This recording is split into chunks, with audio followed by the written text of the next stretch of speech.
Start with the big story that we are tracking on WION at this hour, where evacuation is underway in Vietnam as a powerful typhoon bears down in the country's central coast. The storm has already battered the Philippines. It has caused flooding and even landslides. Now, more than 1 million people are living in low-lying vulnerable areas in central Vietnam, and they are now headed to temporary shelters.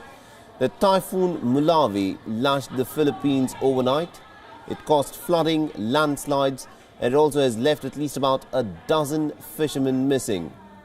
It is expected to make its landfall in Vietnam today, and this will be the fourth storm to have hit Vietnam over a period of a month. And in this period, floods and landslides have resulted in deaths of at least about 130 people and have left 20 others missing in the central parts of the region. Now, October is the rainy season in Vietnam, but for weeks the country has been hit by particularly inclement weather, which has impacted agriculture, irrigation and transport. Now, Vietnam is prone to destructive storms and flooding due to its long coastline. About 11.8 million people in Vietnam's coastal provinces are exposed to the threat of intense flooding, with 35% of the settlement located on crowded or eroding coastlines. The authorities fear that the typhoon might repeat the devastation that it had caused in 2017.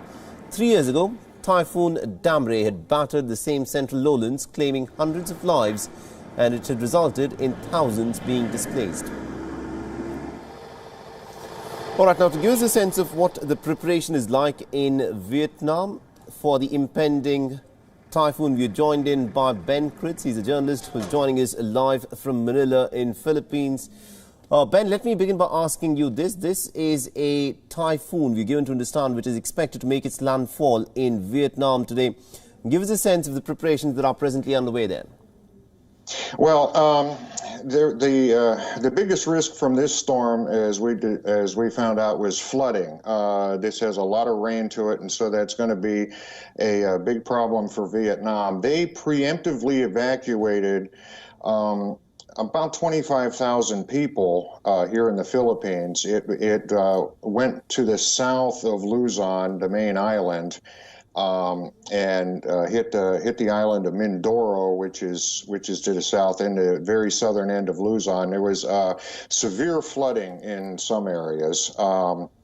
As of the last report, there are a couple dozen people missing, at least 9 people confirmed dead, and up to 1 billion pesos, or about $20 million worth of damage. We would expect all those figures to go up because there is still a state of emergency in the affected areas.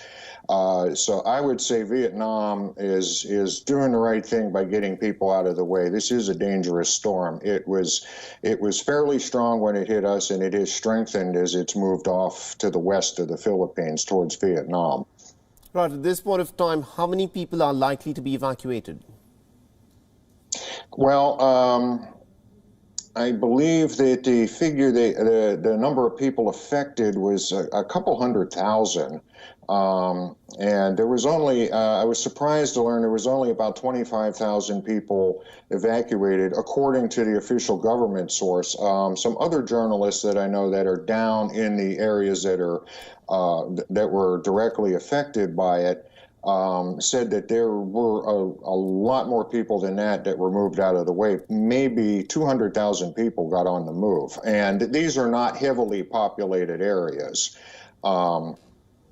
You know, not like Metro Manila, where it's very densely populated. These are mostly agricultural areas, only a couple of large towns in the way. And the evacuations did help. It did save a lot of lives because there was quite a bit of flooding, and there still is. There still is quite a bit of damage in those provinces, and they're still sorting that out now. All right, Ben, we'll have to leave there. Thank you very much indeed for joining us from Manila and getting us all those updates. We'll, of course, get back to you as more details emerge in this developing story.